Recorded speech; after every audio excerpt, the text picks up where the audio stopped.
It started like any ordinary weekend. Just a casual stop at a local car boot sale, the British version of a flea market. People are selling old clothes, furniture, used books, and cheap jewelry from the trunks of their cars. No one expects to find anything life-changing there, but one woman did. She was browsing casually when something caught her eye, a chunky silver ring with a large, dull white stone in the center. It didn't sparkle like a diamond.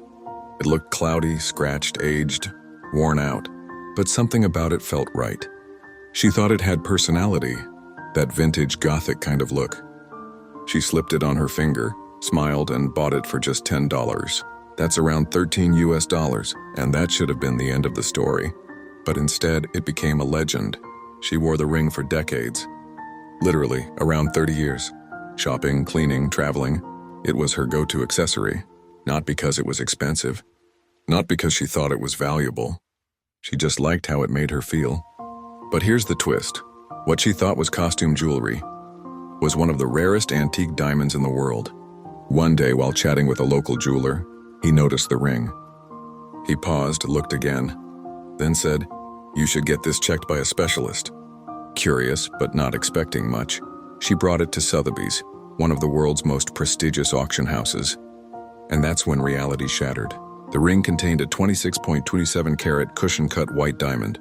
A real one, antique, likely cut in the 19th century, when diamonds were cut to preserve size, not to sparkle like modern ones. That's why it had fooled everyone. The stone looked dull because it was historic. The band looked cheap because it was original. And for over 30 years, this woman had worn a $500,000 diamond like it was fashion jewelry from a thrift rack.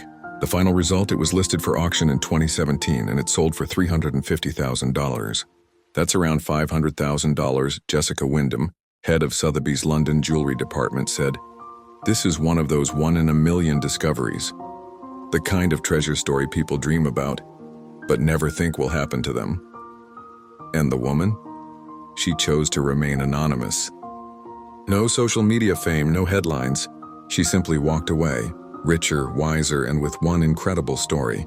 It's the kind of tale that makes you look twice at every junk ring and a thrift shop tray, because sometimes treasure hides in plain sight. Sometimes you're holding a legacy on your finger and don't even know it. So next time you see a dusty old ring at a yard sale, a flea market, or buried in a clearance bin, you might just be holding $500,000 and not even know it.